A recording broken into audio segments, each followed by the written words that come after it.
The sound of beds, hearts and bucks. Andy Collins, BBC Three Counties Radio. Now, we normally associate breast cancer with women and not men, but an intensive care nurse from Luton is one of the few men to be diagnosed with the disease. Kizi Kamasho was diagnosed after working during the pandemic without taking a single sick day. He's sharing his story during Breast Cancer Awareness Month in a bid to inspire people to support the search for new treatments. Kizi joins me in the studio now, along with his son, Tendai. Good morning to you, sir. Good morning. Thank you very much, and good morning to you, sir. Good morning. Thank you for joining us in the studio. So, when did you know that something was up? It was sometime in mid-January, sort of coming to the end of January this year, when I felt a sort of a little lump on my breast, and I didn't think much of it because at that time I didn't think of it could be anything more than, because I normally suffer from the gynecomastia, when you get a little fat pad on your under your breast, on your nipple. But later on, my wife then sort of brushed a hand on it, and it was very painful. And then that's when we realized that it could be something sinister. So straight away to the hospital. Yes, we did. Thing to do. Yeah. And didn't they assume that when you went to the hospital, it was your wife who was being checked for breast cancer? They did, yeah. When we went in, they assumed it was my wife. Then they've asked me and my son to wait outside. So. And then you say, no, it's me. Yes, yeah. So what was it like then when you got the diagnosis? It's one of those moments in your, that changes your life and your outlook on things in life. It was shocking to start off with. I didn't think that I could get breast cancer, and because in my family there's a history of prostate cancer. I thought probably I'll get prostate cancer because my dad had prostate cancer. So with the diagnosis of breast cancer, it was a shock to me. I didn't think that that it was. And then obviously you have to have that conversation with your family and Tendai. I mean, how was taking that on board? I mean, how do you even process that? It's a difficult one because it's like you don't want to accept it in the beginning. Yeah. It's there's nothing that can prepare you for that. It's just it's a very surreal moment when it's happening, and it's something that I didn't really let in the beginning, and then I think it was maybe 3 months later, it's something that I actually kind of opened up and talked about, and it's just a very surreal moment. I suppose it changes the way you think about men's health. Yeah, it does a lot. And I think there's not enough awareness about it either when it comes to men checking their breasts. You always see on TV. Well, you just wouldn't even, because with men we've all been told to check for other styles of cancer, and we do that, and we talk about that. Yeah. But I don't think I've ever talked about breast cancer amongst men. No, definitely not. I mean, I'm as I say, I'm an intensive care nurse. I'm in the field all the time. It's very rare that you see any men with breast cancer, and I'd never actually seen one when I was working. So it was something that shocked me. It kind of, I couldn't believe it when I got the. And how is treatment going then? Well, I had my full treatment of chemotherapy, and now I am on targeted treatment therapy, which I have every 3 weeks. So this is tailor-made for the type of cancer that I have, because there are different markers on the cancers that when you have cancer, they check to see what kind of proteins or receptors are on your cancer to see which way they can treat it.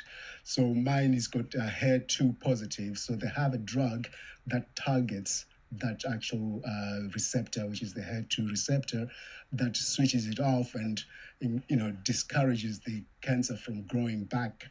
And with the chemotherapy, mostly it sort of kills off the remainder of the cancer. So hopefully at the moment, things are looking good.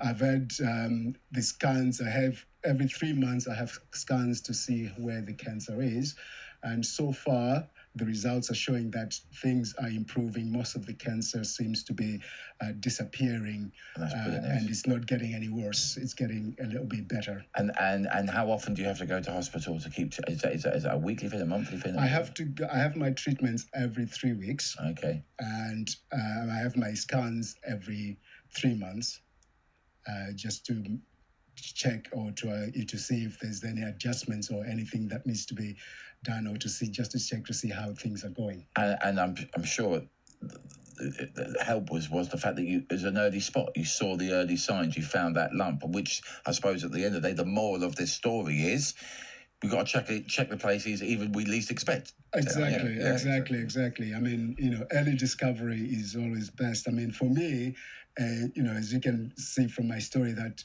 although I saw the lump, it already spread to my lungs and bones, and also to my lymph nodes.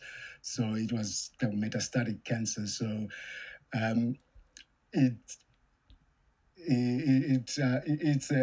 was a difficult moment when I discovered that it's metastatic cancer, because it has a lot of implications. Of course it is. And Tendo, it is about just check. Doesn't matter how old you are. No, it doesn't matter. Just get out there and check. Almost become like a weekly, a monthly routine to just to check yourself and get it done. Yeah, I mean, we have to take a leaf from the women that you have to constantly check your areas everywhere where they your breast, your testicles, everywhere. You just have to check. And I don't know what it is, but us blokes, we do get really awkward about that, don't we? We get all a bit embarrassed. Exactly. You know what I mean? Exactly. And I went for my check, and he said, "Do you want to check?" And I was like, "No, I don't." He said, "But look, I'm here. I might as well do it." I went, "Well, yeah, okay, go on then." And the peace of mind you get, just get it done. Get it checked, get it talked out. You know what I mean? I mean, it all starts off from talking about it. If we talk about it more. Oh my God! And whenever, I want to be, it's all lads together here, lads. Yeah. But when you're talking to the women, they go, "For God's sake, get a grip." Exactly. You know what I mean? Come on, we do it. We're us blokes. We just become so shy and coy. Exactly. Yeah. Listen, I while we've got you in the studio, all right, it gives me a chance to thank you for the amazing work that you and all your intensive care nurses do. You must have been touched by the lives of so many families listening to this show that the work you did during the pandemic and stuff like that, and what you still continue to do. I mean, it was. It's a once in a lifetime thing that it doesn't happen. The pandemic was unbelievable. Some of the things that were happening and the work we were doing, and the way people were getting better. Some people, we lost the people, but a lot of people got better, which was very good. And we just have to keep on and being careful, and when with pandemics, look at That's all right, mate. Listen, we have so many listeners who have called in over, especially during the pandemic time. Yeah. And thanking the people at the hospital and everybody from porters to those who work intensive care to doctors for all the work they did. You must be as very proud. Oh yeah, very proud. Yeah, it's interesting because you learn a lot of things about people that are close to you that you think you know them so well, and then something happens, and then you really see their vulnerable states. Do you know what I mean? And it's been quite eye-opening to see my dad like that as well. And obviously with the cancer and everything, it's really opened my eyes to how to mentally see the world. It's like life's too short. Just if you want to do something, do it. And men have to start being more vulnerable to be able to get checked and be able to just be open a bit more and be open to the idea of checking their breasts and checking wherever else they need to check. Top man, top son. What a family. What a family. Thank you. I'll tell you what a family. Beautiful. Listen, thank you. Good luck with everything. Can I just say one thing? One last thing is all this, the treatment and everything would not happen if people, did not donate to the cancer research. Absolutely. We need people to keep donating, to keep giving cancer research. They do a lot of work to get those drugs. And by doing this, we will beat this bleeding thing. Exactly. I nearly swore then. I've only had 4 hours skip. I was close to swearing, but I won't because I like my job. But we're close to beating this bleeding thing, and we just got to keep working hard, keep donating, keep doing what we're doing. And by people sitting in a bar for beans raising money for cancer research will result in this being well and truly whooped, and then we can crack on for the future. Good luck with everything, right? And do keep in touch. You're a top bloke as well. What a remarkable! You must be proud of us. Yeah, absolutely. Oh, and look, let's check. Just keep checking, Ben. Just keep checking. Exactly. Thank you so much for coming into the studio. I really, really appreciate it.